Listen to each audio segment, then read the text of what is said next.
მოგესალმებით თვითონ ტელემოყოლებო სახალხო პარტია დიდგორის გაერთიანება მნიშვნელოვანი გადაწყვეტილება მნიშვნელოვანი მოვლენაა ეროვნული მოძრაობის ისტორიაში. ამ გაერთიანებამ დაანახოს სრულიად საქართველოს, რომ შესაძლებელია ოდესღაც სხვადასხვა პოზიციაზე მდგომი ადამიანების შეერთება საქართველოს გადასარჩენად.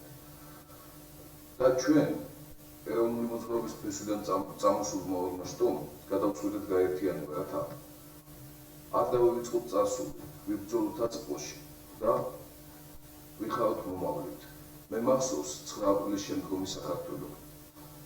მახსოვს ერთმუშტად შეკრული, აზვირთებული, ურთიერთსიყვარულითა და სიკეთით გაშხეთილი. მაშინ ქართველობა და საქართველო სიამაყისა და სიხარულის სიმბოლო იყო. დღეს ამ სიმბოლოს თქმის მოგონებად ხარ ვიხსენებთ.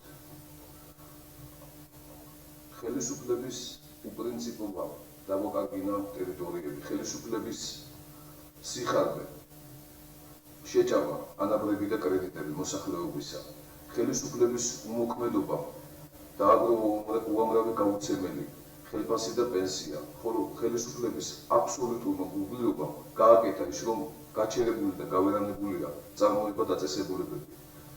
ეს ყველაფერი დღევანდელი მმართველი რეჟიმის დამსახურება.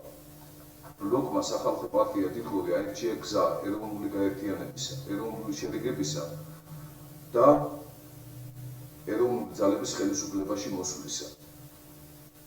ეს იქნება ძლევაი საკვირველი, ხოლო დღევანდელმა მმართველმა ძალამ მშვიდობიანი გზით უნდა დატოვოს პოლიტიკური ასპარეზი და დააბრუნოს ხალხის ნაძარცვი ქონება.